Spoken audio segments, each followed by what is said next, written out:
ونصلي على رسوله الكريم أما بعد أعوذ بالله من الشيطان الرجيم بسم الله الرحمن الرحيم ولا تطع الكافرين وجاهدهم به جهادا كبيرا قال تعالى لقد من الله على المؤمنين إذ بعث فيهم رسولا من أنفسهم يتلو عليهم آياته ويزكيهم ويعلمهم الكتاب والحكمة وإن كانوا من قبل لفي ضلال مبين صدق الله العظيم.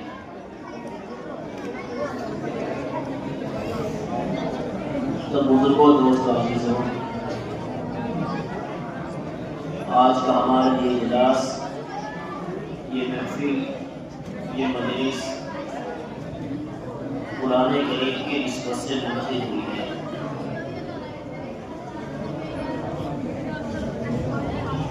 قرآن کریم کی تعلیم کا خاص تعلق مسجد سے ہے۔ مسجد کے اعمال میں سب سے جو اہم ترین عمل ہے نمازوں کے بعد وہ قرآن کریم کی تعلیم کا ہے۔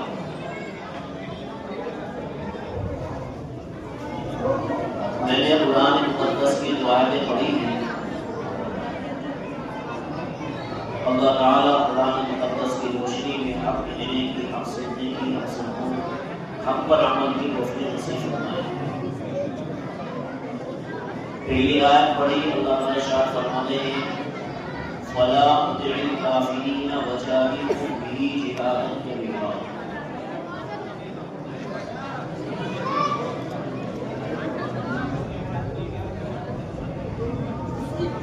اس کے اندر اللہ نے جو کچھ بیان فرمایا ہے،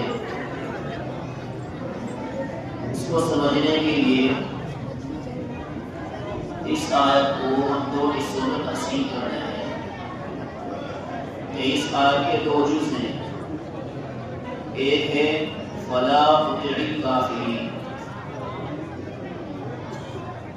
اے محمد صلی اللہ علیہ وسلم آپ کافروں کی اطاعت نہ کریں، جو نافرمان ہیں، انکار کرنے والے ہیں، آپ ان کا کہنا نہ مانیں، آپ ان کی اطاعت نہ کریں۔ یہ آیت کریمہ سورہ فرقان کی آیت ہے اور یہ مکہ مکرمہ میں نازل ہونے والی سورت ہے۔ تو اس میں ہمیں سمجھنا ہے کہ جس دور میں اللہ سبحانہ و تعالیٰ اپنے نبی صلی اللہ علیہ وسلم سے بات فرما رہے ہیں، وہ دور کیسا دور ہے؟ تھوڑی دیر کے لیے ہم اس زمانے کی طرف چلے، اس زمانے کا تصور کریں کہ اس زمانے میں اللہ تعالیٰ اپنے نبی علیہ السلام کو یہ بات فرما رہے ہیں، یہ حکم دے رہے ہیں کہ آپ انکار کرنے والوں کی، یعنی کافروں کی بات کو نہیں مانیں، آپ ان کی اطاعت مت کریں۔ جب حضور اکرم صلی اللہ علیہ وسلم کو اللہ تعالیٰ نے نبوت عطا فرمائی، آپ پر قرآن کریم نازل ہونا شروع ہوا، اور اللہ تعالیٰ نے آپ کو حکم دیا کہ محمد صلی اللہ علیہ وسلم اب آپ چلیے اور اس قرآن کریم کی طرف دعوت دیجیے، آپ اس قرآن کریم کے پیغام کو پہنچائیے، آپ اس قرآن کریم کی تبلیغ اور اشاعت کیجیے۔ تو جب حضور اکرم علیہ السلام نے اس پیغام کو پہنچانا شروع کیا تو آپ پر حالات آنے شروع ہوئے، جو آپ کے دوست تھے وہ دشمن بن گئے، جو آپ کو صادق اور سچا کہا کرتے تھے آج وہ آپ کو جھوٹا غدار کہنے لگے،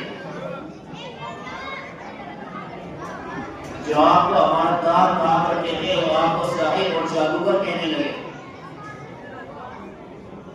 آپ کا مذاق اڑانے لگے، آپ کو نہ جانے کیسے کیسے الفاظ سے آپ کو پکارنے لگے،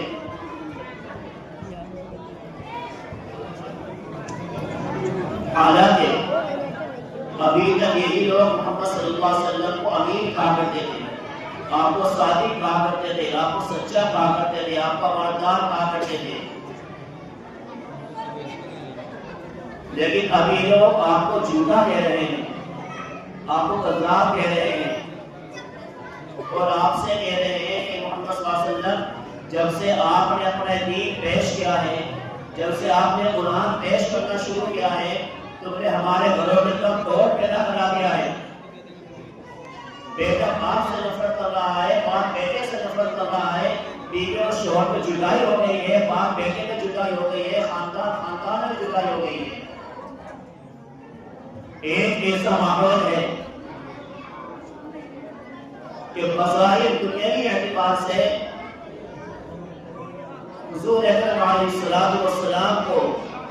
جن جن سہاروں کی ضرورت ہونی چاہیے تھی وہ سارے کے سارے ختم ہو چکے ہیں، کہ سب سے بڑا سہارا ایک انسان کے لیے اس کے ماں باپ کا ہوتا ہے،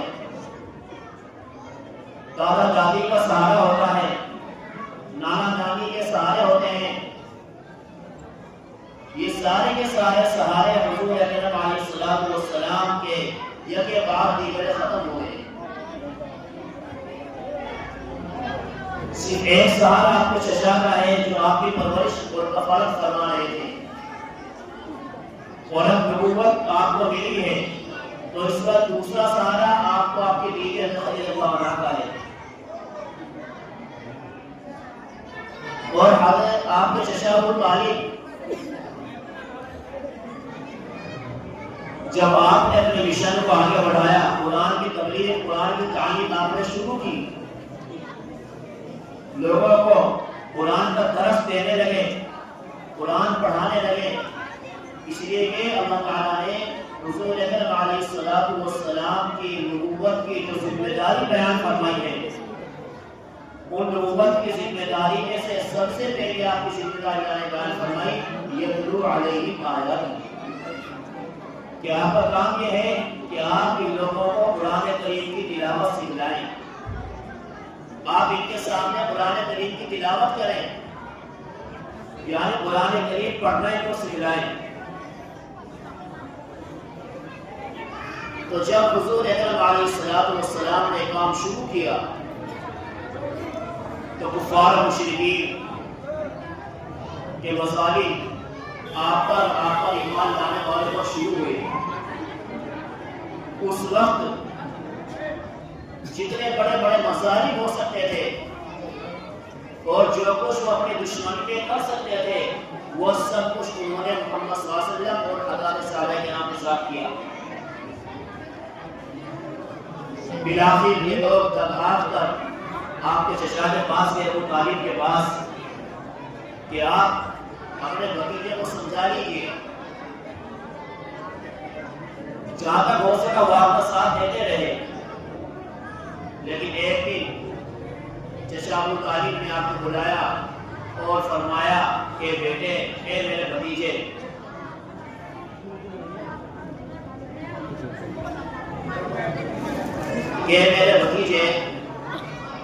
میرے اندر اب ہمت نہیں رہی ہے کہ میں آپ کا ساتھ دے سکوں، لہٰذا جب کفار و مشرکین تجویز لا رہے ہیں آپ اس کو قبول کر لیں۔ کفار و مشرکین کی بہت ساری تجویزیں تھیں کہ آپ قرآن کریم کی تعلیم کو چھوڑ دیں، قرآن کی تبلیغ کو چھوڑ دیں، ہم آپ کو اپنا بادشاہ تسلیم کر لیں گے، ہم آپ کو حکومت دے دیں گے، آپ جس سے چاہے اس سے آپ کا نکاح کرا دیں گے، لیکن آپ اس قرآن کے مشن کو چھوڑ دیں۔ آپ نے فرمایا لو وضعت الشمس فی یمینی والقمر علی یساری ما ترکت هذا الامر،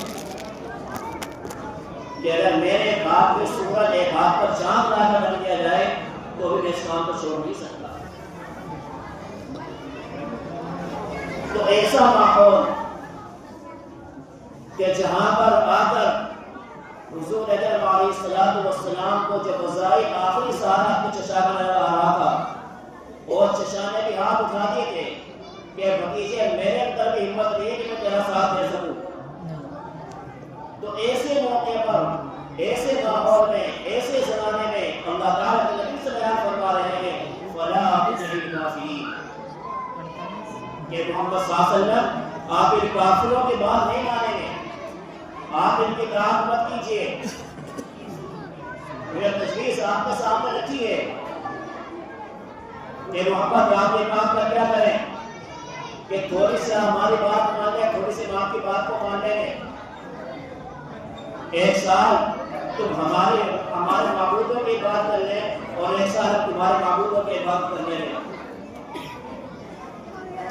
کفار و مشرکین چاہتے، ان کے پہلے 360 بت تھے،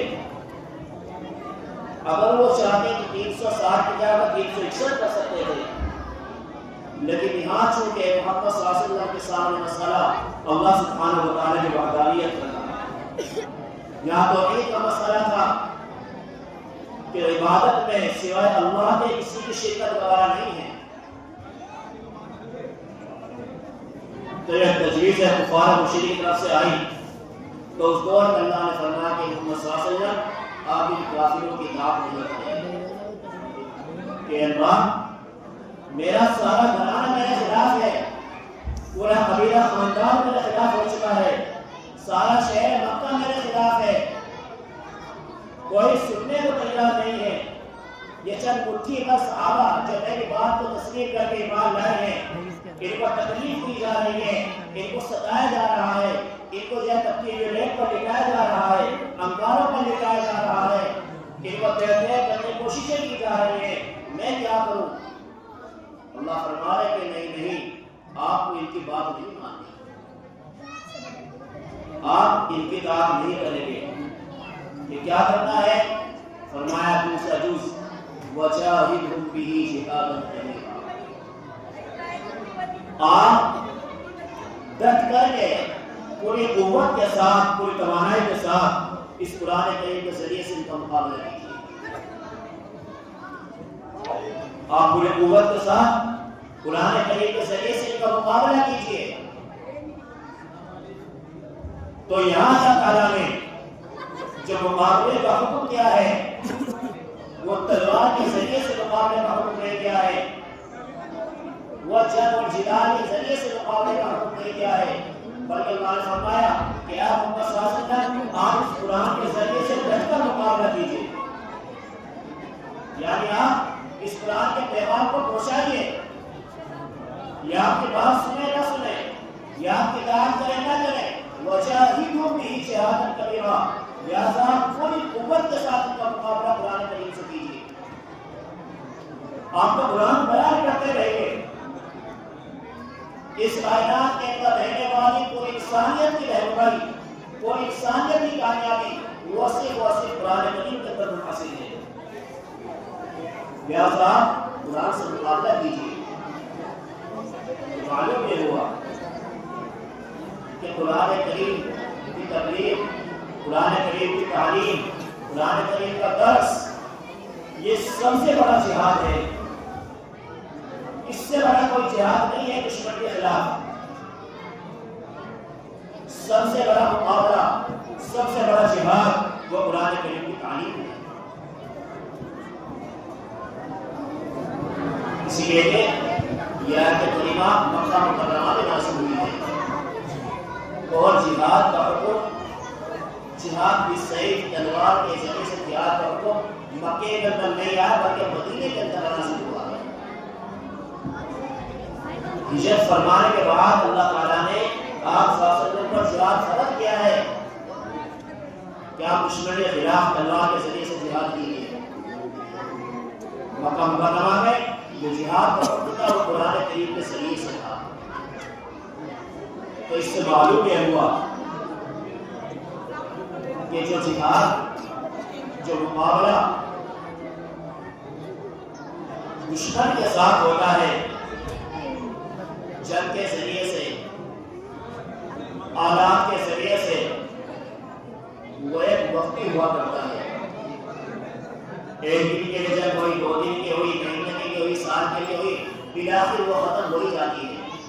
اس کا ختم ہونا طے ہے کہ کبھی نہ کبھی تو جنگ ختم ہوگی۔ لیکن جو جہاد بالقرآن ہے،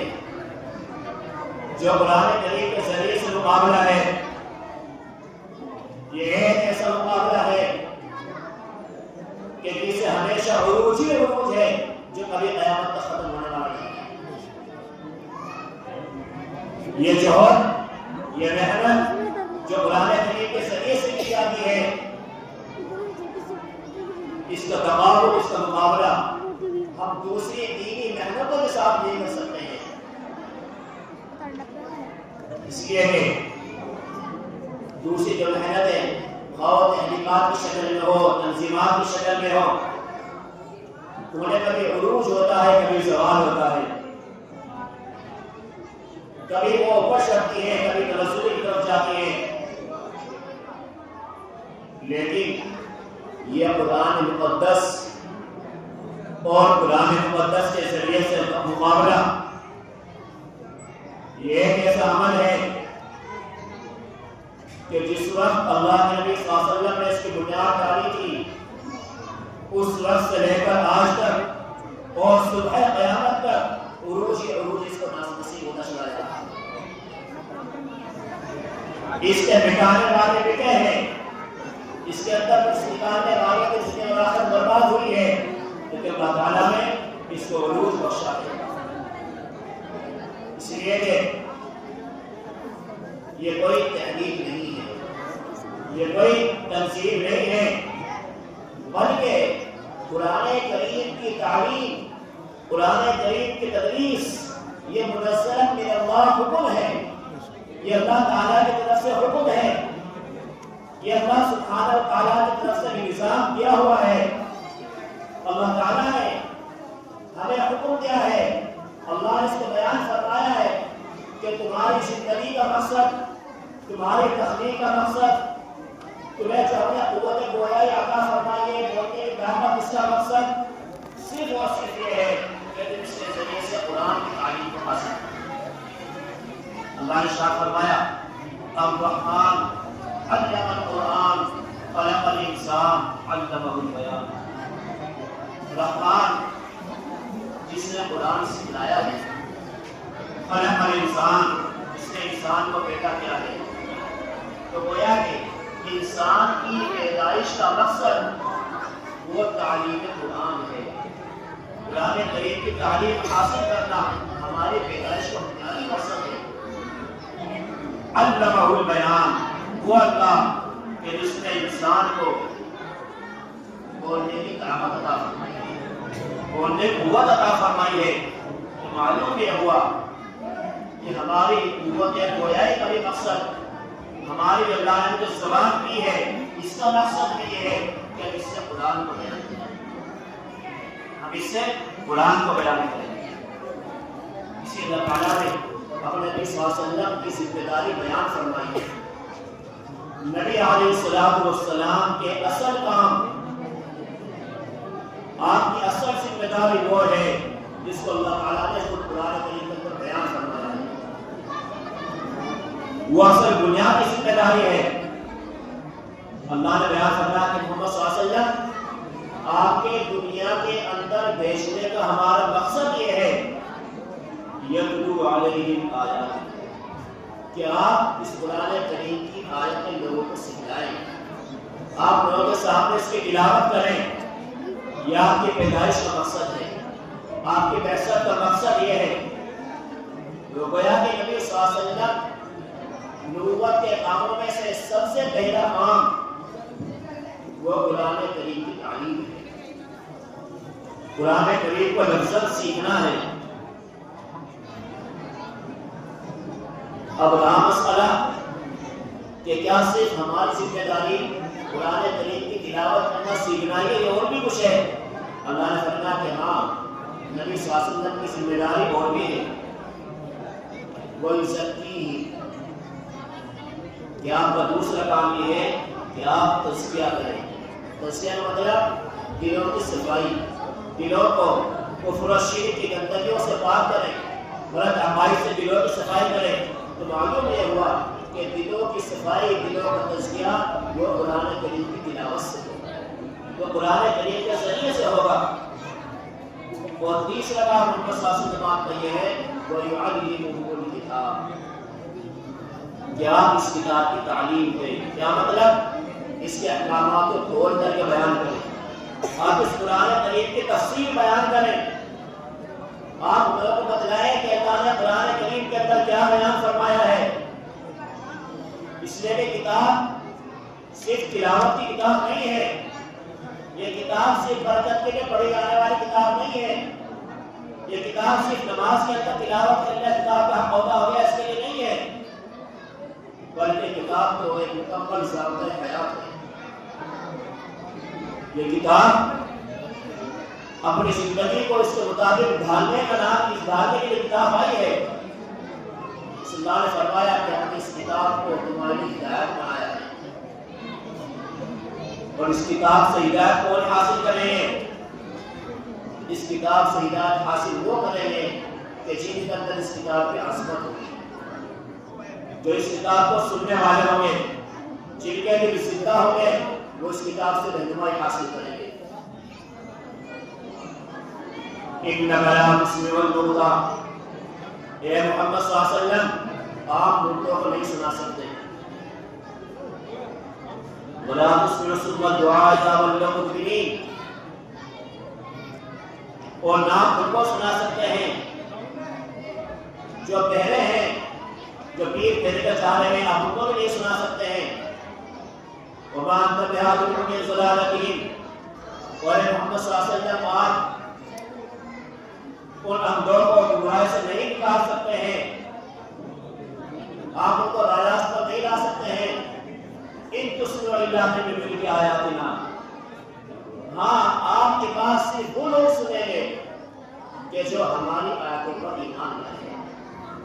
جو ہماری کتاب پر ایمان لائے ہیں، وہی آپ کی باتوں کو سنیں گے، وہی آپ کے آپ کا سب احترام کریں گے، وہی جانیں گے کہ اللہ سبحانہ و تعالیٰ کی ذات کیا ہے، وہی بتلائیں گے کہ محمد صلی اللہ علیہ وسلم کا تعارف کیا ہے اور آخرت کیا چیز ہے۔ میرے عزیزو، مسجد کا بنیادی عمل شروع سے ہی وہ مسجد کے اندر نظام تعلیم کو قائم کرنا ہے۔ اللہ کے نبی صلی اللہ علیہ وسلم نے مدینے میں آنے کے بعد جب مسجد نبوی کی بنیاد ڈالی، آپ نے مسجد نبوی کی بنیاد کے ساتھ ساتھ ہی صفہ چبوترے کی بنیاد ڈالی تھی، تاکہ لوگ آنے والے مسجد کے ساتھ ساتھ اپنا تعلق مکتب سے قائم رکھیں اور یہاں سے اپنا تزکیہ بھی حاصل کریں اور قرآن کریم کی تعلیم بھی لے کر لے جائیں۔ بلکہ حضور علیہ السلام کے زمانے سے ہمیں تو یہ بھی سبق ملتا ہے کہ کہیں پر مسجد ہو نہ ہو، مسجد سے پہلے مسجد کو آباد کرنے کے لیے مسجد ابھی تک تعمیر ہوئی ہے نہ ہوئی ہے، مسجد کی تعمیر سے پہلے وہاں پر مکتب کے نظام کو قائم کرنا ضروری ہے۔ اس لیے کہ مسجد کی آبادی کا دار و مدار، مسجد کے منبر و محراب کی آبادی کا دار و مدار وہ تعلیم قرآن کے اوپر موقوف ہے، ہماری باتوں کے اوپر موقوف نہیں ہے۔ اللہ کے نبی صلی اللہ علیہ وسلم ابھی بکر سے نفیس ہجرت فرما کر مدینے میں تشریف لے آئے ہیں، لیکن آپ نے صحابہ کو مدینے کے اندر بھیجا ہے کہ میرے صحابہ جاؤ مدینے میں جاؤ اور مدینے میں جا کر کے قرآن کریم کی تعلیم کا ماحول قائم کرو، قرآن کریم کا مقام قائم کرو۔ مصعب بن عمیر رضی اللہ تعالیٰ عنہ اس پیغام کو اہمیت کے ساتھ لے کر کے آگے بڑھتے ہیں اور مدینے کے گھر گھر میں، مدینے کے چوپانوں میں، مدینے کے بازاروں میں، مدینے کے باغات میں جہاں بھی آپ پیش جاتے ہیں وہ قرآن کریم کا مکتب قائم کرتے ہیں۔ یہی وجہ ہے کہ محمد صلی اللہ علیہ وسلم ابھی تک ہجرت فرما کر مدینے میں تشریف لے آئے ہیں. آپ نے ابھی ہجرت نہیں فرمائی ہے مدینے کی، لیکن مدینے میں آنے سے پہلے مدینے کے اندر قرآن آپ نے پہنچایا ہے کہ تاکہ میں جاؤں تو پہلے جانے سے پہلے مدینے کے اندر قرآن پہنچائے، مدینہ قرآن کی فضا سے معمور ہو جائے، مدینے کی فضا میں قرآن کریم کی آوازیں پہنچنے لگے، تاکہ جب میں جاؤں تو میں دیکھوں کہ ہاں مدینے میں قرآن پہنچ گیا ہے، مدینے میں قرآن کی تعلیم زندہ ہو چکی ہے، مدینے میں قرآن کے مقاصد زندہ ہوئی ہے. مسجد تعمیر ہو یا نہ ہو، لیکن مسجد سے پہلے میری ہجرت فرمانے سے پہلے مدینے کے اندر مکتب کا نظام قائم ہونا چاہیے، مدینے کے اندر قرآن کی تعلیم کا نظام قائم ہونا چاہیے. یہی وجہ ہے کہ محمد صلی اللہ علیہ وسلم کے جانے سے پہلے جب مدینے کے اندر قرآن کریم کی تعلیم کا نظام قائم ہوا ہے، لوگوں نے قرآن کریم پڑھنا شروع کیا ہے اور لوگوں نے قرآن کریم کے ذریعے سے محمد صلی اللہ علیہ وسلم کے تعارف کو حاصل کیا ہے، محمد صلی اللہ علیہ وسلم کی پہچان کو حاصل ہوئی ہے، تو وہ روزانہ مدینے سے باہر نکل کر کے محمد صلی اللہ علیہ وسلم کی آمد کا انتظار کیا کرتے تھے اور دیکھا کرتے تھے کہ محمد صلی اللہ علیہ وسلم کب ہجرت فرما کر مدینے کا آ رہے ہیں. وہ بچیاں کہ جن کے کانوں کے اندر مدینے کے مکتبوں میں مصعب بن عمیر کے ذریعے سے دیگر صحابہ کے ذریعے سے قرآن کی آوازیں پڑھی تھی، وہ بچیاں مدینے سے باہر جاتی ہے، آقا صلی اللہ علیہ وسلم کو استقبال فرماتی ہے اور استقبال کے اندر جو ہے جھوٹ کر کے آپ کو دیکھ کر کے آپ کے نورانی چہرے کو دیکھ کر کے گھبراہٹ ہوتی ہے. کیا کہتی ہے؟ فرماتی ہے طلع البدر علینا من ثنیۃ الوداع، طلع البدر علینا من ثنیۃ الوداع وجب الشکر علینا ما دعا للہ دا. کیسے معنی خیز اشعار وہ بچہ پڑھتی ہیں نبی صلی اللہ علیہ وسلم کی شان میں، حالانکہ آپ کے طرز عمل کو اور بچوں نے ابھی تک دیکھا نہیں ہے، آپ کی صحبت سے مستفید نہیں ہوئی ہیں، لیکن یہ برکت ہے قرآن کریم کی تعلیم کی. یہ قرآن کریم کی تعلیم کا اثر تھا کہ جنہوں نے نبی وقت تک اپنی آنکھوں سے دیدار اچھی طریقے سے نہیں کیا ہے، نبی کی صحبت اختیار نہیں کی ہے، لیکن ان کے دل بےتاب ہے کہ کسی طریقے سے ہم اس ذات اقدس کا دیدار کر لیں جس ذات پر اللہ تعالیٰ نے قرآن کریم نازل فرمایا ہے. یہ اثرات ہیں ان مقاصد کے، یہ برکت ہے ان مقاصد کی جن کو ہم حقارت کی نگاہوں سے دیکھتے ہیں،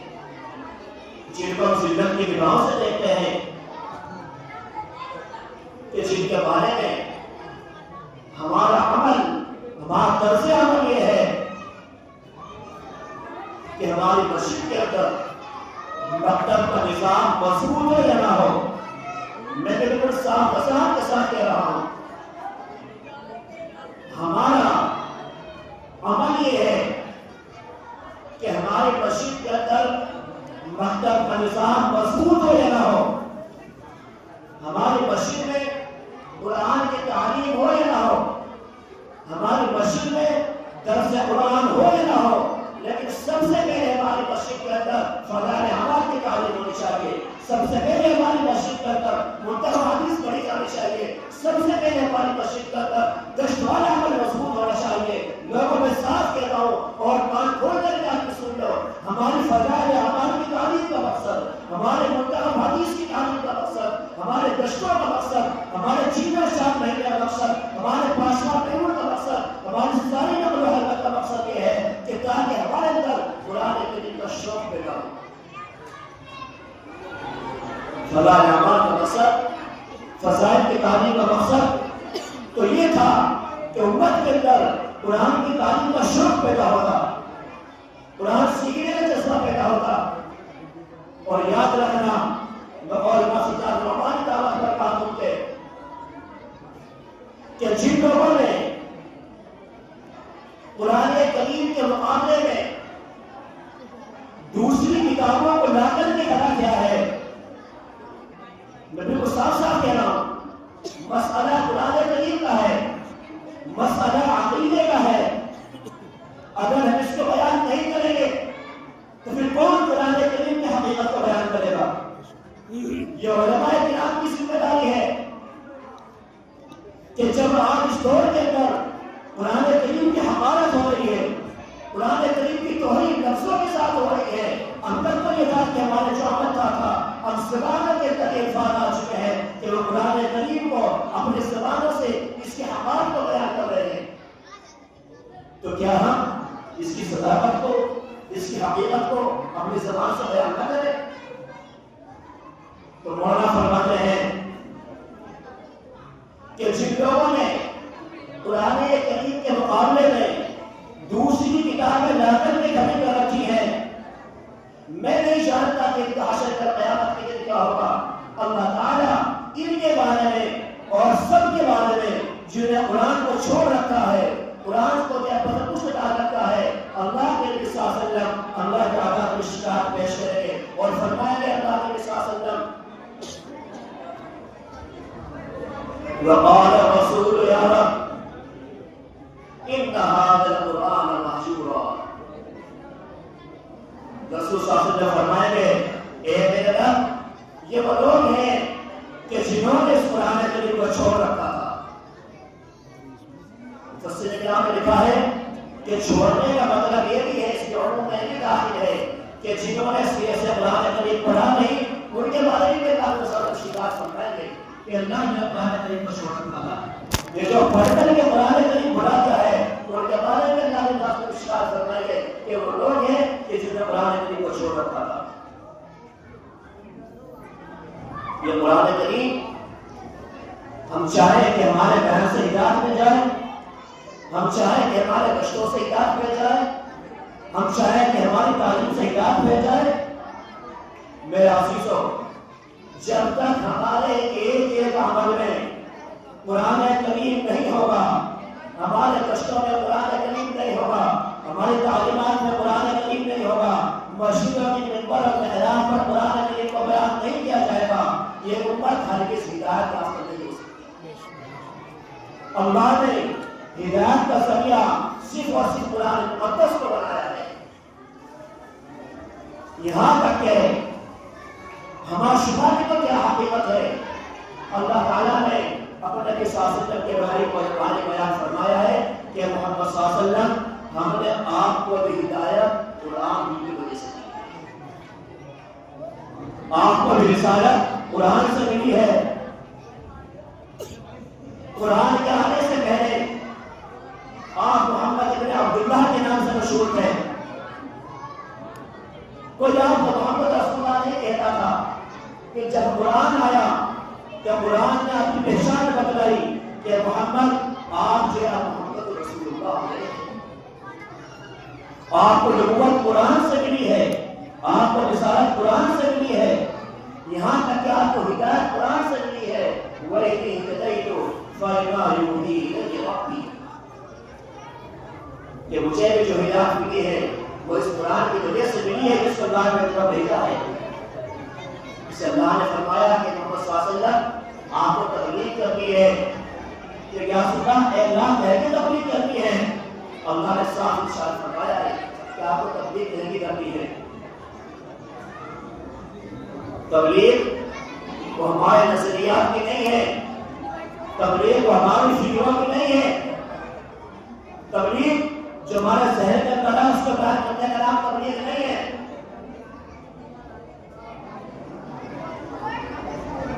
قرآن کریم کی تعلیم کے بغیر، توجہ کے ساتھ سننا، قرآن کریم کی تعلیم کے بغیر جو تبلیغ ہوگی اس تبلیغ سے دین نہیں گمراہی پھیلے گی. جو تبلیغ، جو دعوت، جو بیان، جو تقریر قرآن کریم کی تعلیم سے ہٹ کر ہوگی، اس بیان، اس تقریر، اس تبلیغ، اس دعوت سے ہرگز ہدایت نہیں پھیلے گی، گمراہ و ضلالت پھیلے گی.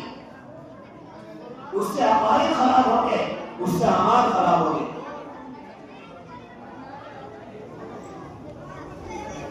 میرے عزیزو، مولانا صاحب رحمۃ اللہ علیہ نے اسلام کی بنیاد اس لیے ڈالی تھی تاکہ کام کرنے والے، یہ چھٹے شہر مہینے لگانے والے، ان کے اندر علم سیکھنے کا جذبہ پیدا ہو، علم سیکھنے کا شوق ان کے اندر پیدا ہو. لیکن آج ہم چھٹے شہر مہینے لگانے کے بعد ہماری حالت بن جاتی ہے کہ قرآن کریم ایک طرف، قرآن کریم کی تفسیر ایک طرف، بچوں چاہے اس کی تعلیم. میرے عزیزوں، یہ سراسر گمراہی ہے، یہ سراسر گمراہی ہے، اس کی گمراہی کا کوئی شک نہیں ہے. مسجد کی تعلیم کا تعلق وہ قرآن کریم کی تعلیم سے، قرآن کریم کی تبلیغ سے ہے، جس پر اللہ نے قرآن کریم کا قصہ بیان فرمایا ہے کہ مسجد کا بنیادی عمل وہ قرآن کریم کی تعلیم ہے، قرآن کریم کی تفسیر ہے. اس لیے میرے عزیزوں، آپ کی مسجد کے اندر الحمدللہ مکتب چل رہا ہے اور اس طرز پر تعلیم ہو رہی ہے کہ جو درس اللہ کے نبی صلی اللہ علیہ وسلم نے اپنی مسجد کے اندر قائم فرمایا تھا اور آپ نے نظام بنایا تھا کہ آپ کی مسجد کے اندر قرآن کریم کی تلاوت بھی سیکھی جاتی تھی، قرآن کریم کے الفاظ بھی سیکھے جاتے تھے اور قرآن کریم کے معنی یعنی اس کی تفسیر بھی سیکھی جاتی تھی. اور یہی نبوت کے اصل کاموں میں سے اہم ترین کام ہے جس کو اللہ تعالیٰ نے قرآن مقدس کے اندر اپنے نبی صلی اللہ علیہ وسلم کی ذمہ داری کے اندر بیان فرمایا. یہ اصل بنیادی کام یہ ہے کہ آپ قرآن کی تعلیم لیں، قرآن کی تفسیر کریں. اللہ کے نبی صلی اللہ علیہ وسلم تشریف لے گئے، مختلف حلقے لگے ہوئے تھے. آپ نے سارے حلقوں میں نامید کر کے آپ اس گھنٹے کے اندر گئے ہیں جہاں پر علم کا سیکھنا سکھانا ہوتا ہے اور ہم وہاں پر تشریف فرمائے اور آپ نے فرمایا وہ رزق معلمہ کہ مجھے تو اللہ نے بھیجا اسی کے لیے ہے، مجھے تو اللہ نے بھیجا ہی معلم